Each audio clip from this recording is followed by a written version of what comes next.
La otra vez estaba buscando tesoros por ahí y de pronto vi a lo lejos algo muy brillante. Y pues como los objetos brillantes me llaman la atención, entonces fui corriendo. Y resultó que era una especie de CD, pero gigante. Y dije, wow, ¿qué es lo que tenemos aquí? Así que lo tomé y me fui corriendo. Y ahora lo tengo aquí. Ven el tamaño de este discote. Además es muy pesado. Parece que es como un disco sacado de otra dimensión en donde todos son gigantes. O parece un CD hecho para Shaquille O'Neal. Bueno, la verdad es que ya los había visto y ya sabía que existían. Estos discos se llaman Laserdisc y son más impresionantes de lo que parece, sobre todo teniendo en cuenta de la época que son y lo que podían guardar en su superficie. Pero, ¿qué onda? ¿Qué son exactamente? ¿Qué es lo que guardan? Y además, ¿por qué se quedaron olvidados? Vamos a descubrirlo.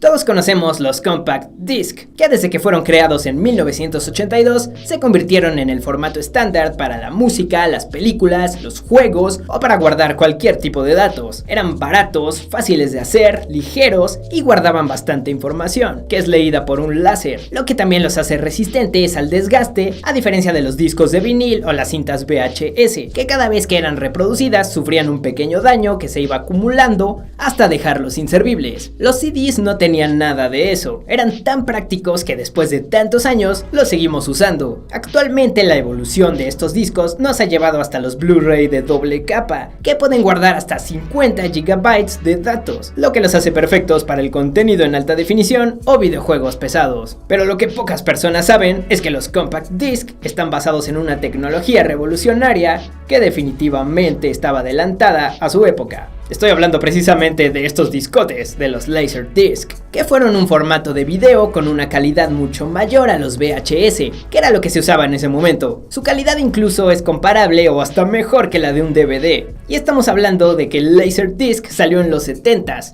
en medio de los pantalones acampanados y los zapatos de plataforma. ¿Te imaginabas que ya existía la alta definición en los 70s? Yo tampoco lo entiendo. Al rato les voy a enseñar unas comparaciones para que vean que es cierto. El Laserdisc fue el primer medio de almacenamiento de datos de disco óptico que salió al mercado. Estos discos medían 30 centímetros de diámetro, más del doble que un CD tradicional, lo que también los convertía en unos peligrosos frisbees. Podían ser reproducidos en aparatos especiales, así como un DVD, pero gigante. Compañías como Philips y Pioneer fueron los primeros en lanzar estos armatrostes. The Pioneer Combination CD Laserdisc Player, with a 60% sharper picture than most VCRs. And the incredible clarity of CD sound. It makes movies, music, and concerts truly come to life. Enter Pioneer's Laser Digital Dream Stakes. Pero la tecnología de los discos ópticos se remonta hasta finales de los 50s, cuando David Paul Gregg logró grabar información digital en una hoja transparente. Luego en 1969 las patentes de Gregg fueron compradas por MCA y fue hasta 1972 cuando hicieron la primera demostración del videodisc, gracias a un acuerdo con Philips. El primer reproductor de Laserdisc comercializado fue el Discovision de 1978. En ese momento el VHS solamente tenía 2 años de haber salido y faltaban todavía 4 años para que saliera el CD. Entonces fue como un buen timing para que el Laserdisc fuera muy exitoso. Pero claramente algo pasó ahí. Si no, todos tendríamos de estos guardados en el closet, recolectando polvo. Pero ni siquiera eso. Bueno, pero ¿y cómo funcionaban? Porque parece como una especie de magia. Pues así como los viniles tienen un grabado por donde pasa la aguja, estos discos tienen pequeñas marcas microscópicas, más de 10.000 millones en cada lado, que al ser reproducido, un pequeño láser les apunta, mandando impulsos eléctricos que luego son interpretados por el reproductor. De hecho, cada vuelta que da el láser por el disco, o más bien que da el disco por el láser, es un cuadro de video. Así cuando le ponías pausa, el láser se quedaba en el mismo lugar. Es muy parecido a cómo funcionaban los CDs, pero no es lo mismo, ya que este es un medio analógico y los CDs y los DVDs son digitales. Esto definitivamente era tecnología de punta en ese momento, y es algo que se nota luego cuando comparas la calidad que tienen si los pones junto a un VHS. El Laserdisc tiene casi el doble de líneas horizontales. Además tenía la capacidad de tener múltiples pistas de audio, algo que era completamente imposible en los VHS, lo que podía permitir tener tener diferentes idiomas o pistas de comentario del director. Hasta podías tener menús para saltarte los capítulos, una cosa que no llegaría hasta muchos años después con los DVDs. Demasiado adelantado a su tiempo, diría yo. Los VHS no tenían forma de competir contra el Laserdisc, pero ¿qué tal los DVDs? ¿Qué pasa si los comparas? De hecho, está difícil saber cuál es cuál, no se ve la gran diferencia, y a veces la compresión digital de los DVDs provocaba que la imagen se deteriorara, al contrario de los Laserdisc, pudiéndose notar como de mejor calidad en muchos casos. Pero luego los DVDs fueron mejorando y ahora con los formatos de alta definición, pues no hay comparación. Pero seguro hubo un momento en donde los Laserdisc pudieron haber dominado al mundo. Entonces, ¿por qué no tuvieron el éxito esperado? ¿Por qué no ganó la guerra contra el VHS a pesar de ser claramente superior?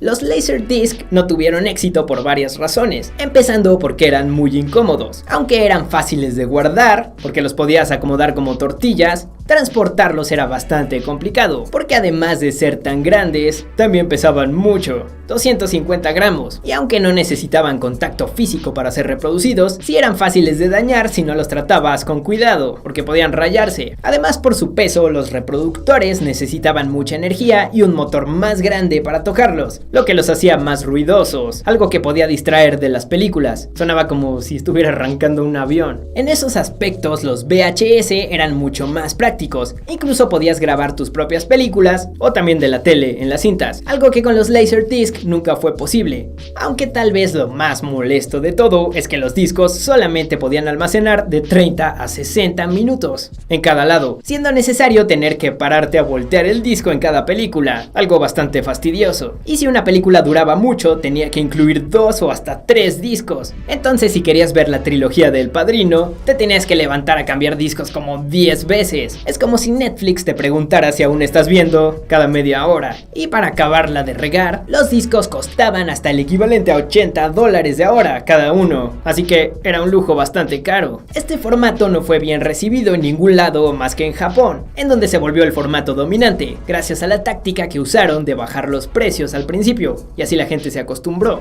Hay muchas películas que solamente se pueden obtener en este formato, lo que los hace un objeto de colección codiciado por muchos cinéfilos. Y aunque no lo crean, los últimos reproductores del Laserdisc fueron fabricados por Pioneer en el 2009, antes de anunciar que cerrarían las operaciones de esa parte de la marca. Y así es como una tecnología revolucionaria no terminó por despegar bien. Tal vez llegó muy tarde o tal vez se adelantó a su tiempo, pero por lo menos sirvió para sentar las bases de lo que sería el futuro. Además son buenas piezas decorativas. Yo creo que voy a colgar este aquí atrás. ¿Alguna vez tuviste un Laserdisc? ¿Hubieras comprado uno? Deja un comentario. También no olvides dejar pulgar arriba y suscribirte. Pero sobre todo comparte este video para que cada vez seamos más cocopteristas.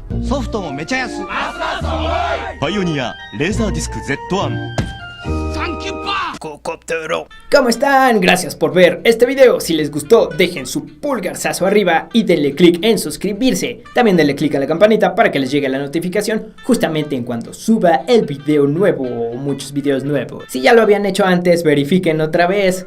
Pónganle el triple campanita si es posible. También síganme en las redes sociales, en Twitter en @cocopterotweets, en Instagram en mi Instagram personal @JorgeCocoptero y también en el otro Instagram @cocopterodatos. En Facebook también estoy como Facebook no es arroba. En Facebook también estoy como en facebook.com/cocopterodatos. Todos los enlaces van a estar justo aquí abajo en la descripción para que los sigan fácilmente con tan solo un clic de su dedo chiquito. Y yo nuevamente les digo muchas gracias por ver este video y nos vemos en el siguiente. Bye.